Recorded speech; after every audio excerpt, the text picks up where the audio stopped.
Ladies and gentlemen, the business opportunities that AI offers are immense. To discuss how an AI strategy can be aligned to business outcomes, please welcome Vincent Campisi, Chief Digital Officer at RTX, and Dan Helfrich, Principal at Deloitte Consulting. The conversation will be moderated by Brian Kamenetzky, Senior Editor at Custom Content from the Wall Street Journal. Are we sitting next to each other? It doesn't matter. Going over? All right. Thank you very much, everyone. As you heard, we're here to talk a little bit about the effort to try to make meaningful impact out of all the work that everybody is doing right now in AI. I'm Brian Kamenetzky, Senior Editor at The Trust for the Custom Content Division at the Wall Street Journal, with Vince Campisi. He is with RTX, Chief Digital Officer. RTX, including Collins Aerospace, Pratt & Whitney, and Raytheon, is the world's largest aerospace and defense company with over 185,000 employees worldwide. That is a lot of people. And as the Chief Digital Officer at RTX, Vince spearheads groundbreaking initiatives that drive innovation and elevate companies' digital landscape.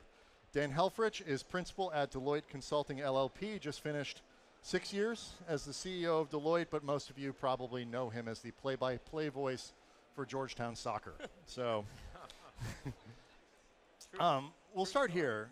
Vince, to as I mentioned, sort of really meaningfully connect AI to business outcomes in ways that accomplish what it is that businesses are trying to do. You advocate what you describe as cutting through the noise. What does that mean for RTX? How can AI support business strategy? Sure. Welcome, everybody. Are you able to hear me okay? Just doing a radio check? No? How about if I talk a bit louder? Does that help? All right. And if you missed it, Dan will be signing pamphlets. Yeah, if right. anyone's Georgetown fans, he's agreed to sign some pamphlets after this. I would just say it's hard to talk about AI as a separate thing from a business strategy. It sort of often gets positioned as a tool, but quite frankly, if you hear us pitch our strategy, it's just talking in business terms. And so our first focus is, how do you accelerate execution? There's a lot of discussion today around producibility. How do we produce faster in light of the needs that we have to defend the nation? So we see AI as a critical enabler on how we execute more quickly. You'll see this as an enterprise AI strategy. How do you improve your sales cycle time, your production and manufacturing cycle times, as well as your sustainment and operations? The second is around accelerating innovation.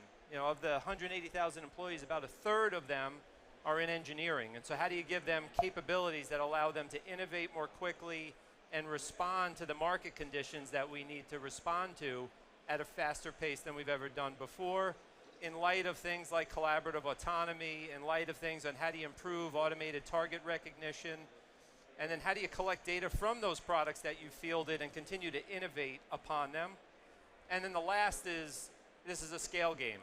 And so how do you keep driving year-on-year growth while you continue to drive efficiencies of scale? And this is where we're seeing it come through in the form of 2x sales growth while we're constraining headcount growth to 2%, while we're keeping our footprint at 0%, and while we're taking indirect costs down on the backdrop of a growing company. So for us, that's why we're so excited about it, is because producibility, innovation, and then ultimately the scaling power. Dan, how do you see what Vince is talking about translating to the broader market across different verticals, across different industries?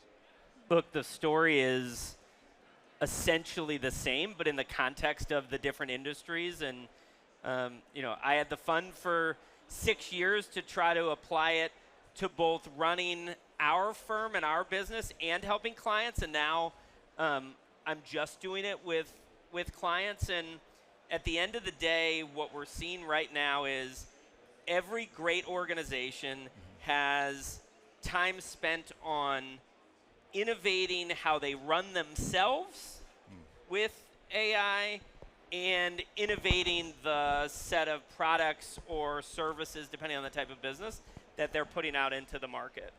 And everybody's experimenting, which to me is fun. There's a lot of people making bold and I think indefensible predictions about exactly what's going to happen from here.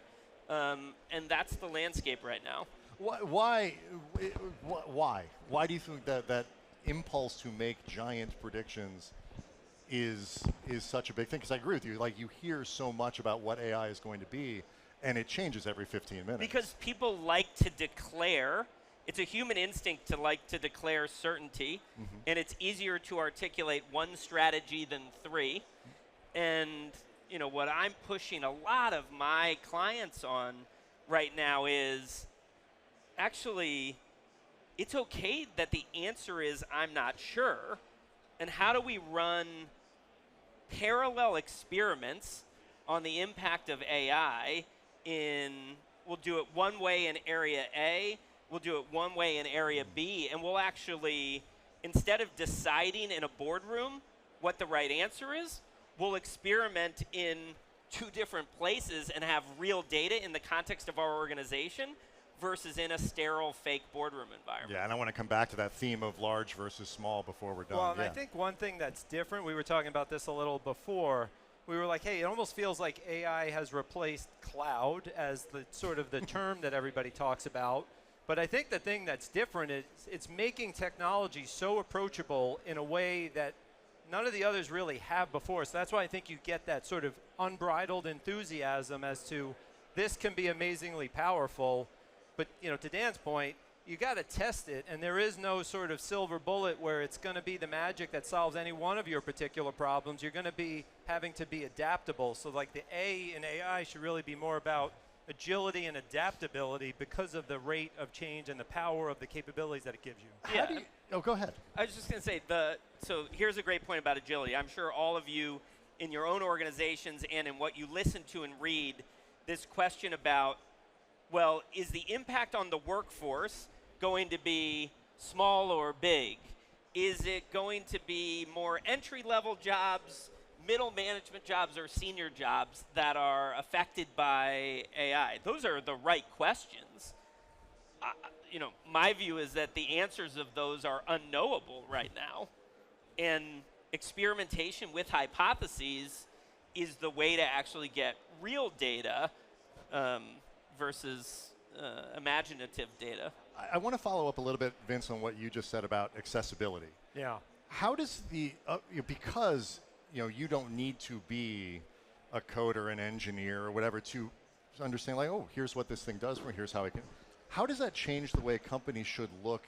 Dan, you talked about internal experimentation. Yeah.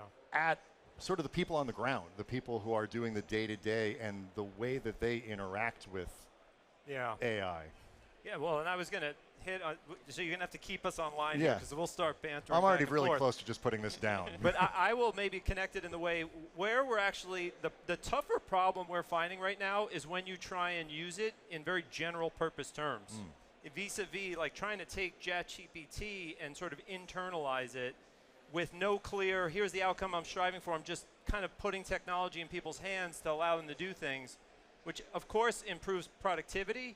But what we're finding is actually when you focus in on a specific problem and then you say, how can I apply this technology for a materials manager, someone who's making decisions that decides I have a constrained part, I have a bunch of serial numbers of which I could put this part into, and it can drive different outcomes. How do you put that person now in a position where they can run a whole bunch of scenarios that says, what would it do if I put it here for customer sat and profitability, and they can maximize and now optimize. So what we're finding is you can put it in the hands of folks who have not had that type of technology before, but it requires you to focus a bit and understand their work, what they're trying to accomplish, and then really empower them with a use case that can make a big difference. Two very critical components of any AI strategy are talent, people you're talking about, and then data. Dan, we'll start with you. Can you talk to the talent part of it? How do organizations ensure the teams are able to make the kinds of transitions, are organized in the ways they need to be in order to really fully embrace and leverage AI? Well, you asked the question, how do they? The answer to that question is in a wide variety of ways that are both ineffective and effective. Maybe I'll answer how should they. But what are best practices for this sort of thing? Look, I think there is something the concept of an AI native is real and is increasingly real. So when you talk about talent, our view is the best organizations are empowering and unleashing AI natives. And by definition, the majority of those people are going to be their less experienced, less tenured employees.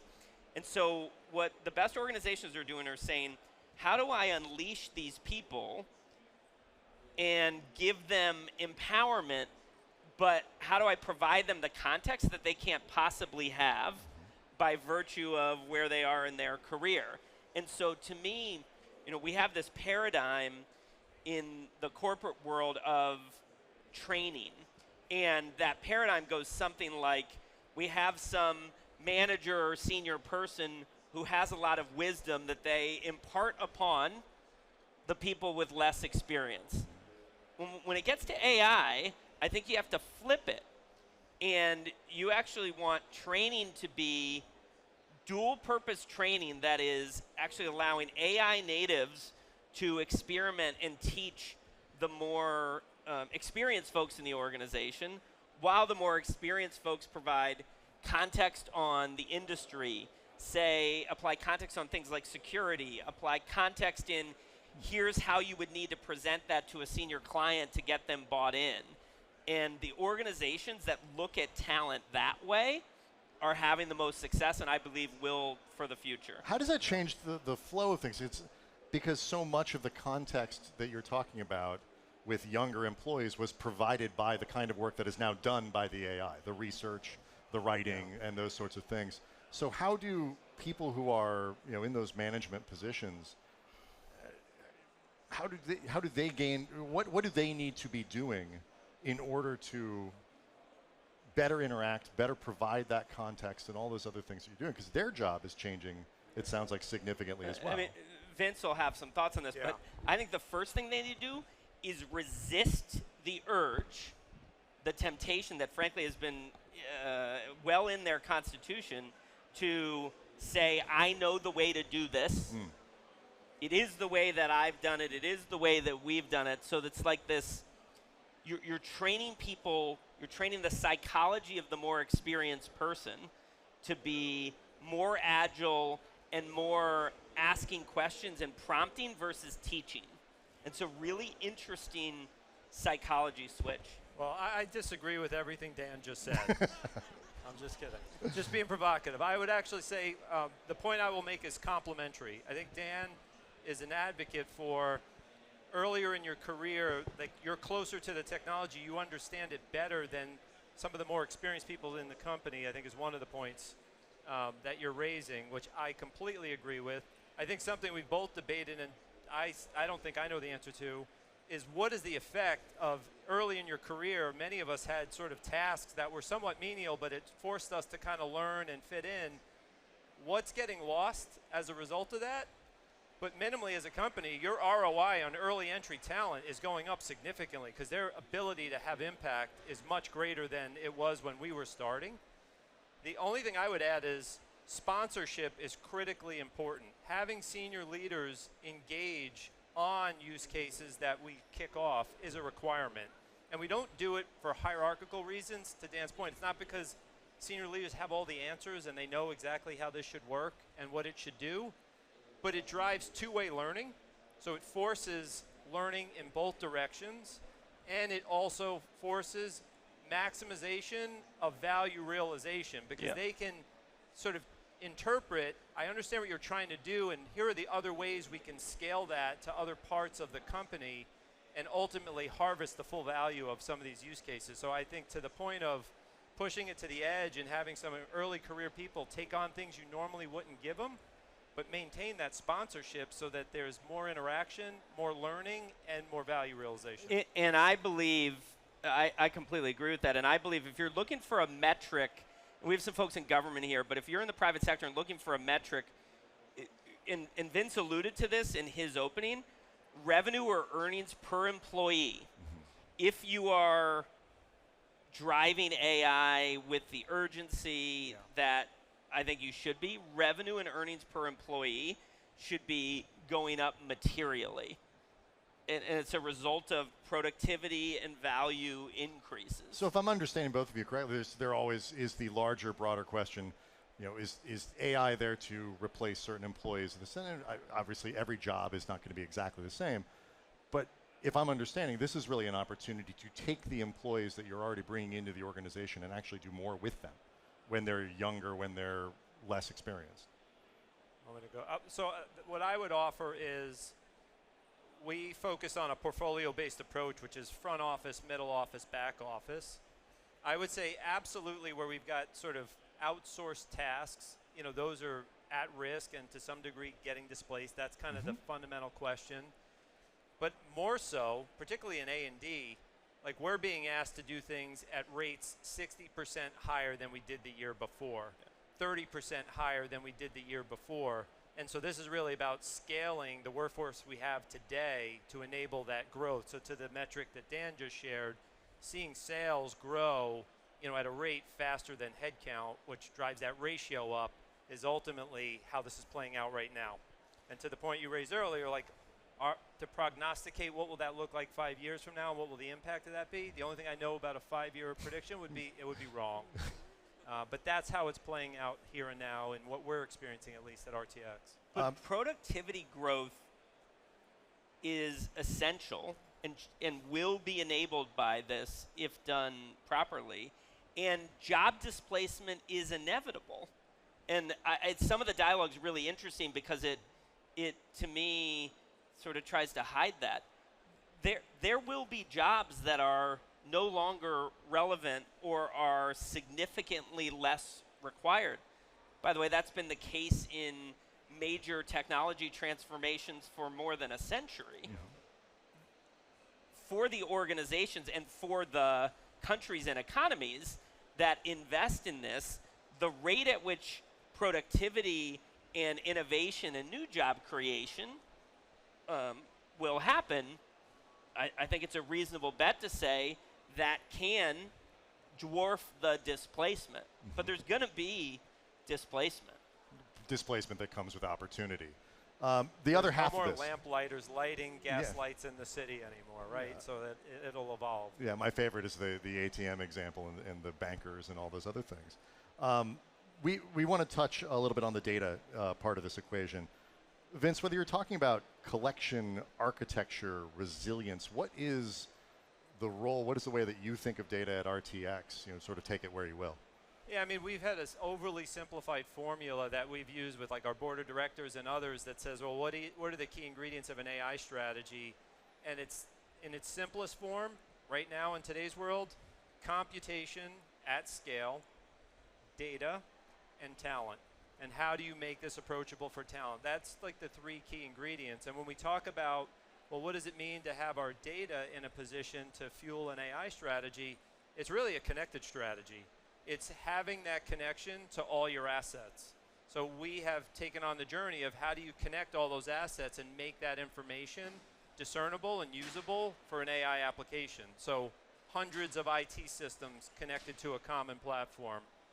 Thousands, tens of thousands of shop floor machines. If you want to get more throughput and producibility, how do you get more throughput out of your factories? You get them connected so that you can really understand what is gating flow. And then hundreds of millions of hours of product performance. So an aircraft engine, for example, would be one of our product types. One type of engine will, over a short life period, generates 40 million operating hours of information. We're now harnessing that and launching new versions of that product at a rate faster than we've been able to before, and really pushing kind of the edge of science as a result of collecting and ingesting that information and making it accessible. How do you view the balance, if you want to use that word, between speed, between the push for innovation and the necessary guardrails, particularly at a place like RTX, that are required to make sure the data is protected?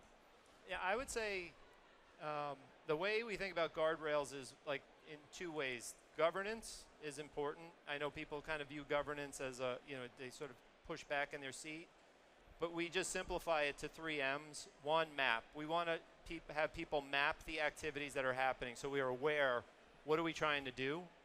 2, measure. Is this having the outcomes that we want and the impact that we're looking for? And then monitor. And really, how do you quality assure this stuff to make sure it's not drifting from your initial intent, which takes you to tactics. Tactics, often people will say, have a human in the loop or on the loop, which is really all about maintain alignment with, as AI becomes more agentic, you're going to give it more agency to do things on your behalf. And just like you would with an employee, you would say, here's my leader's intent of what I am seeking to accomplish. Here's the key tasks that I want to see accomplished, and here's the end state I'm looking for. You need to have a paradigm with the agentic AI that says, here's my leader's intent, and then it needs to be explainable and auditable. You know, trust but verify. I'd say this one is, you know, don't trust and continue to verify. And then secure by design. So that's kind of the guide rails we use to continue to push the boundaries of how AI could be applied. How do you think about the best practices for implementing the types of things that Vince is talking about so that governance and all these things is developed at the same time as your AI programs? I think the most important word Vince just articulated is trust. And I think you make sure that at all levels, both for the internal-facing applications of AI and the customer-facing applications of AI, that you have trust built into the center. You have trust built into how you talk about it, both internally and with your customers, and that becomes the key differentiator. One of the things that I think is fascinating when in conversations that I have with people who do what you guys do is this struggle to sort of calibrate expectations around AI. I think oftentimes in boardrooms there's that push-pull between this idea is too small, like we gotta think bigger with AI, it's like this is too little a thing, and then compare that to, oh my god, this thing is gigantic, how are we supposed to do this? This job is too big. What are some constructive ways to think about how to apply AI? Does it have to be a big thing? Can it be small? Should you think big? This is the home runs versus singles and doubles. Yeah, look, right? I think what I love in what I think are well-functioning boardrooms with a good relationship between management and board is a culture around investments that recognize that we're going to have a portfolio, and you know, you're a sports guy, you're going to have a portfolio of singles, doubles, home runs, and strikeouts and ground outs. See, no one ever talks about those things in the portfolio.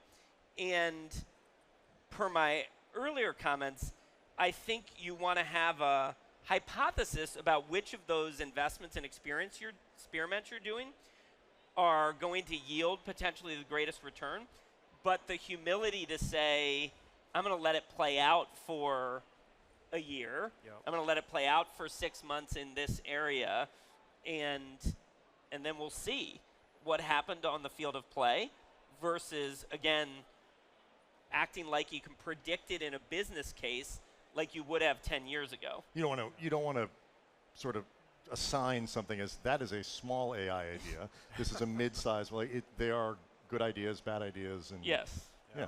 Well, and maybe I'll bring the portfolio idea to life in the sense of, you know, we've delivered 300 use cases since the inception of our program, and I can't tell you whether that's a lot, a little, good or bad. But what I can tell you is, like, our target is 40 more this year. Whether we do 40 or not, what's most important is what's the return we're getting from it. And to Dan's point, we actually do a bit of a business case scrub to assess what's the risk associated with this, what's the payback we should expect, and what's the extensibility. How much can this scale across other use cases and across the rest of the company? So we have a backlog of 75 right now. We've got 29 in under development. And you know, out of that, you know, 9 of them will drop out. Or 9 of them will be really helpful for employee experience, but maybe not a big ROI generator. And so that's one of the other factors we look at is having balance that says we want about half of them to really show bottom line impact that we can sort of report on to continue to invest in. But we still want the other half to hit key KPIs on our control towers that drive better quality performance for customers, and some that are just hitting better experiences for employees. And so that's the other aspects of a portfolio-based approach. Make sure everybody's getting a bit of the love, as well as having a risk aperture that allows you to take big swings, but also have on-base percentages. So we'll close with this, particularly in the context of imagining how you might have answered these questions, this question, had this 2 years ago at a panel like this one. What lessons, what advice would you offer people in this space that are really trying to make AI drive outcomes? I would offer three. The point that I just discussed, which is value over volume. It's really about understanding the potential of these, and then really sort of having a wide range of bets in multiple places. The second is around that sponsorship. We have at the beginning of every year a kickoff with our top 200, and we will not initiate an AI project unless one of the folks that are in that kickoff sponsors it. And again, not because of hierarchy, but to force the interaction and that shared learning, and to help teams harvest the full potential of the things that we work on. And then lastly, it's a scale game. I would sooner do 20 this year that get widely adopted and that really saturate across the company versus 40 that are, sort of not having the level of impact that they possibly could. I would take that, all day long. I'll just conclude with one thought, which is be intentional about experimenting. Let's say you have 3 teams that in your company that perform similar functions. I would try to set it up so that team A ends up with you starve them of entry-level employees, and you see the implications to the productivity and culture of that group. Team B, you run exactly the way you've done it all along. And team C, you actually say, I'm going all in on AI natives, and you take middle management and upper management and have them have far less a role. And suddenly, and they're all assigned to use AI, and then 6 months from now, you're actually able to assess what have been the implications, not just on productivity, but on quality, on culture, on talent engagement, from running experiments in parallel versus picking which one of those 3 team structures you've decided is the right one. And it goes back to what you discussed earlier, which is experimentation and using yourself as a laboratory. There is more that we could cover. We are not allowed. Vince Campisi from RTX, Dan Helfrich from Deloitte. Thank you guys so much. Appreciate it. Thanks, Brian. Thank you, Brian.